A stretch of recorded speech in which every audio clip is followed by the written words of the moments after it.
वृंदावन में एक रसिक संत हुए श्री नरवाहन जी। विक्रम की 16वीं शताब्दी में वर्तमान पंचकोशी वृंदावन में हिंसक जीव जंतुओं से सेवित एक घने जंगल के रूप में स्थित था। इस जंगल को श्री यमुना जी ने चारों ओर से घिरी हुई थी। यमुना जी बहुत बड़े नद के रूप में प्रवाहित हो रही थी, जिसमें बड़ी बड़ी व्यापारिक नावें चला करती थी, क्योंकि उस समय जल मार्ग से ही विशेषतः व्यापार हुआ करता था। यहाँ पर किसी भी प्रकार की कोई वस्ती न होने के कारण, सिर्फ वन होने के कारण यहाँ के आसपास के स्थानों पर वटमार वृत्ति के लोगों ने लूट के सामान को जंगल में ही छिपाकर रखने का ठिकाना बना लिया था। ये मवासी लोग श्री यमुना जी से गुजरने वाले व्यापारियों के सामान पर भी कर वसूल करते थे, जिससे इन्हें काफ़ी आमदनी हो जाया करता था। इन लुटेरों में अत्यधिक शक्तिशाली होने के कारण वृंदावन से पश्चिम की ओर कई मील दूर सिरगढ़ के आगे यमुना तट पर स्थित भय गांव निवासी नरवाहन नाम के लुटेरे प्रमुख था। उसकी आज्ञाओं को न मानने का साहस किसी में भी नहीं था। नरवाहन अपने पराक्रम से एक सहस्त्र सेना बनाकर स्वयं को राजा के रूप में स्थापित कर लिया था तथा अपनी शक्ति के बल पर संपूर्ण ब्रज पर अपना अधिकार बना लिया था। उसकी शक्ति से बड़े बड़े राजा महाराजा भी डरते थे। यहाँ तक कि दिल्ली के शासक का भी नरवाहन जी पर कोई नियंत्रण नहीं था। उन्हीं दिनों विक्रम संवत 1590 की कार्तिक शुक्ल त्रयोदशी के दिन गोस्वामी श्री हित हरिवंश चंद्र जी ने इस जन शून्य पंचकोशी वृंदावन में प्रथम पदन्यास किया था, यानी कि आए थे। और उनके साथ देववंश से आए हुए उनके कुछ शिष्यगण मार्ग में तीर्थावल में नवविवाहित उनकी दोनों पत्नियां एवं दहेज के रूप में मिले हुए उनके परमिष्ट श्री राधा वल्लभ लाल जी का सेव्य स्वरूप भी साथ में लाए थे। श्री हिताचार्य के अभूतपूर्व सौंदर्य को देख करके पंचकोशी वृंदावन के निकटवर्ती ब्रजवासीगण इकट्ठे हो गए। श्री हिताचार्य ने उस ब्रजवासियों से स्वयं सपरिवार वृंदावन में निवास करने की अभिलाषा प्रकट की। यह जानकर उन ब्रजवासियों को अत्यधिक आश्चर्य और हार्दिक प्रसन्नता हुई। उन्होंने उसी समय श्री हिताचार्य के हाथ में तीर कमान देते हुए कहा कि गोसाई जी, आप यह तीर चलाइए। आप यह तीर जहाँ तक चलेगा वहाँ तक की भूमि आपके अधिकार में होगा। श्री हिताचार्य जी ने यमुना तट पर स्थित जिस ऊंची डेर से तीर फेंका था, उसी स्थल पर अपना निवास स्थान बना लिए थे और वहीं पर लताओं के बनाए गए मंदिर में श्री राधा वल्लभ लाल जी को विराजमान करके उनकी अष्टयाम सेवा पत्ति किया करते थे। अपने गुप्तचरों के द्वारा नरवाहन को जब यह ज्ञात हुआ कि कोई ऐसा चमत्कारी महापुरुष हिंसक जंतुओं से संसेवित निर्जन वन में आए हैं, जिसके मधुर प्रभाव से हिंसक जंतु तथा निर्जन वन के परिसर में बसे बटमारों के मन बुद्धि और चित्त बदल गए तथा भी उस महापुरुष की सेवा में लग गए हैं, तो कौतूहल देखने की दृष्टि से एक दिन नरवाहन जी ने श्री हिताचार्य के निवास स्थान पर आया। उस समय श्री हिताचार्य अपने शिष्यों एवं ब्रजवासियों से घिरे हुए थे और नवल नामक शिष्य के साथ कुछ वार्तालाप कर रहे थे। राजा नरवाहन भी श्री हिताचार्य के मधुर प्रभाव से अछूता न रह सका। वार्तालाप सुनकर उसे अपनी वृत्ति पर बहुत खेद हुआ। उसने अपना हार्दिक दुख प्रकट करते हुए श्री हिताचार्य से स्वयं को शरण में लेने की प्रार्थना की। श्री हिताचार्य ने उसकी निष्कपट वाणी सुनकर उसे मंत्रदान के साथ साथ मधुर उपदेश भी दिए, जिससे उसके जीवन में बहुत परिवर्तन हो गया। नरवाहन जैसा खूंखार दास्यों के जीवन में इस परिवर्तन से पंचकोशी वृंदावन में निवास करना सबके लिए सुगम हो गया था। उन्होंने स्वयं भी श्री राधा वल्लभ लाल जी के लिए मंदिर बनवाने का संकल्प लेकर उसे अति शीघ्र पूरा किया। श्री नरवाहन जी द्वारा बनवाए गए इस नए मंदिर में श्री राधा वल्लभ लाल जी को विक्रम संवत 1591 की हार्दिक कार्तिक शुक्ल त्रयोदशी के दिन विराजमान कर उनका प्रथम पटोत्सव अत्यंत धूमधाम एवं विशेष समारोह के साथ मनाया गया। श्री नरवाहन जी ने श्रेष्ठ गुरु के उपदेश से अपने मन के सारे प्रश्नों का समाधान पा लिए थे।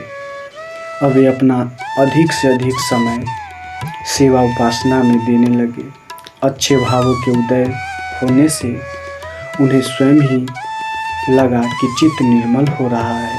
धीरे धीरे वे राज कार्य को बिल्कुल निर्वृत्त हो गए और उनके कर्मचारी राज्य काल को संचालित उनके जगह पर उनके कर्मचारी किया करते थे। एक दिन की बात है कि एक जैन व्यापारी व्यावसायिक सामानों से लदी हुई बड़ी बड़ी नावों में यमुना से जा रहा था। नियमानुसार राज कर्मचारियों ने उससे राज्य कर देने को कहा, किंतु वह व्यापारी जिसके साथ 700 बंदूकधारी एवं हजारों सैनिक थे, लड़ने के लिए तैयार हो गया। नरवाहन जी की फौज ने उसे पराजित कर दिया और उसे बंदी बना करके नरवाहन जी के सामने उपस्थित किया गया। विचार विमर्श के बाद नरवाहन जी ने आदेश दिया कि इसका सारा धन जो कि 3 लाख था राज्य कोष में जमा करा दिया जाए तथा इतना ही धन और मंगाने पर इसे छोड़ दिया जाए और जब तक इसे गले में तौम तथा पांवों में बेड़ी पहनाकर कैद खाने में डाल दिया जाए। बहुत दिनों बीत जाने पर वे व्यापारी धन नहीं मंगा सका और उसे मृत्यु दंड की सजा सुना दी गई। इस फैसले को राजा की एक सेविका ने सुन लिया। दया और करुणा से भरी सेविका की आत्मा उस निरपराध व्यापारी के प्राण बचाने के लिए व्याकुल हुई।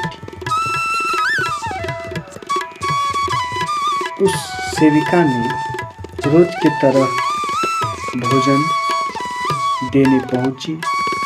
उसने व्यापारी से कहा कि राजा की सभा में कल तुम्हें प्राण दंड देना तय हो गया है और बचने का कोई उपाय नहीं है। व्यापारी ने सेविका के चरण पकड़ लिए।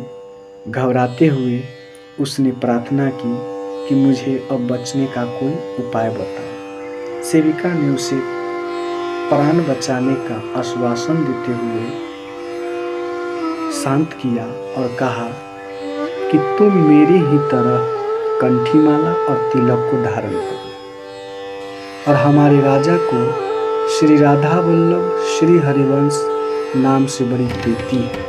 वे सदा उनका भजन करते रहते हैं, अतः तुम रात को श्री राधा वल्लभ श्री हरिवंश की नाम ध्वनि बहुत जोर जोर से करो। इसी नाम के प्रभाव से तुम्हारे प्राण बच जाएंगे। राजा के पूछने पर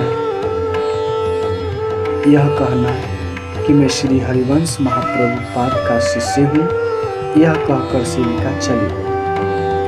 इधर व्यापारी उसी क्षण से श्री राधा वल्लभ श्री हरिवंश नाम ध्वनि का जाप मन ही मन करने लगा तथा अर्धरात्रि होने पर बड़े उच्च स्वर से उसे बोलना आरंभ कर दिया। ऐसी सुनसान रात्रि में अपने गुरु इष्ट का नाम सुन करके नरवाहन जी की नींद टूट गई और वह कैद खाने की ओर दौड़ पड़े।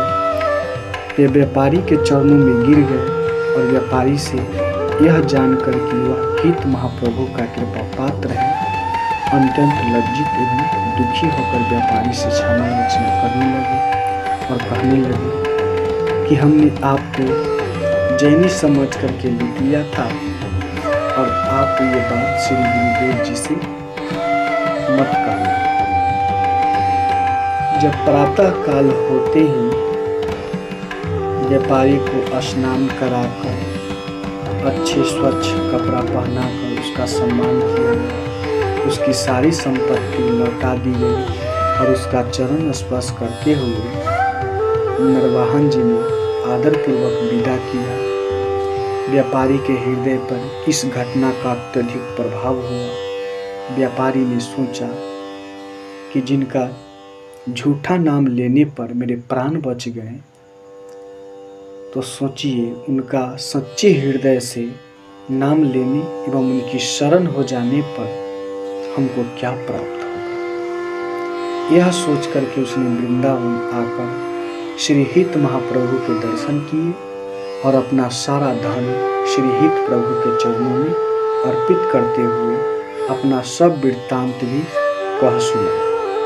श्री हिताचार्य ने भी उसकी हार्दिक श्रद्धा से द्रवीभूत होकर के उसे मंत्र दीक्षा प्रदान करते हुए हित धर्म की रीति से परिचित कराया। साथ ही उसके द्वारा समर्पित की गई उसकी विपुल संपत्ति का स्पर्श न कर यह कहते उसे लौटा दिए कि वह इस सारी संपत्ति को साधु वैष्णव की सेवा में लगाकर परम सुख का अनुभव प्राप्त कर। व्यापारी भी इस गुरु आज्ञा को सिरोधार्य करके अपने घर के लिए विदा हो गया। व्यापारी के चले जाने के बाद श्री नरवाहन जी डरते डरते श्री हित जी महाराज के समीप आए और उनके कृपा पात्र को अज्ञानवश इतनी अधिक पीड़ा देने के अपराध की क्षमा मांगी। महाप्रभु जी ने नरवाहन जी को अद्भुत गुरु निष्ठा पर रीझ करके उन्हें अपने गले से लगा लिया और उसी समय उन्हें अपने साथ ले जाकर के परिकर सहित प्रिया प्रीतम के दर्शन कराए तथा 2 अत्यंत सुंदर पदों की रचना करके उनके नाम से कर दिए और भेंट में दिए 2 पद श्री हित चतुरासी की पद संख्या 11 तथा 12 में। तो इस धार्मिक जगत में शिष्यों पर द्वारा अपनी रचनाओं को अपने गुरु के नाम से ही प्रचलित करने के अनेक उदाहरण देखने में आता है, किंतु गुरु द्वारा अपनी रचना अपने शिष्यों को भेंट करने का उपयुक्त उदाहरण अद्वितीय है और श्री हिताचार्य की सहज प्रेम स्वरूप का परिचायक है। तो ये नरवाहन जी की परिचय है। जय रसिक नरवाहन जी, जय श्री हित हरिवंश महाप्रभु, श्री राधा वल्लभ श्री हरिवंश, श्री राधा।